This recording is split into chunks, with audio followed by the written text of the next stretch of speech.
ஹல்லேலூயா. தயவு செய்து நெகட்டிவ் வேர்ட்ஸை விடுங்க. உலகத்தான் சொல்லுவான் பாசிட்டிவ் எனர்ஜி, நெகட்டிவ் எனர்ஜி. கேள்விப்பட்டீங்களா? என்னன்னு தெரியல, இங்க வந்தால எனக்கு ஒரு பாசிட்டிவ் எனர்ஜி வருது. ஏதோ எனக்கு தெரியாது அதை பேர்பட்டதெல்லாம், அது எனக்கு தெரியல. ஆனா வேதம் சொல்லுது, நான் என்ன பண்ண போறேன், எனக்கு வயசாகி போச்சு, அவ்வளவுதான். என்ன பண்ண போறேன் விடு, எனக்கு வெள்ள முடி வந்துச்சு, கருப்பு அடிச்சுக்கோ. ஏன் நாங்க அடிக்கல? அடிக்க வச்சுட்டாங்கல்ல.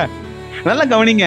நான் ஏன் சொல்றேன்னா, நல்ல கவனிங்க. எனக்கு கேட்கிற தேவச்சனமே, வாக்கு வாயிலிருந்து வருகிற வார்த்தை விசுவாசம் உள்ளதா இருக்கட்டும். எப்ப பாரு நான் செத்துருவேன், எனக்கு வேலை போயிடும், நான் அப்படி ஆயிடுவேன், நான் அப்படியா? பிசாசு பாத்திரமோ அவனே சொல்லிட்டான் ஆண்டவரே. அந்த அம்மாவே சொல்லிச்சு நான் செத்துருவேன்னு. இப்பவே மரண தூதனை. ஹலோ, சில நேரத்தில் நம்மளே காசு குத்து வா. ஏன்னா யார் சொன்னது? ஊரு மேல போற, ஒண்ணுமே தெரியாத மாதிரி அடிக்கிறீங்க பாருங்க.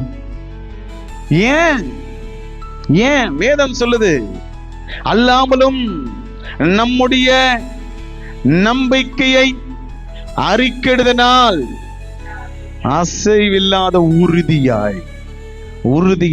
எங்க விசுவாசம்? எங்க போயிச்சு விசுவாசம்? எங்க போயிச்சு விசுவாசம்? 90 வயதிலும் பிள்ளையை பெற முடிய விசுவாசம் நம்முடைய விசுவாச தகப்பனாகிய ஆபிரகாம் உனக்கு கற்றுக் கொடுக்கவில்லையா?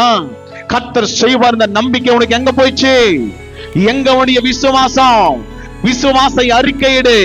தேவையில்லாத பிசாசுக்கு இடம் கொடுக்காத.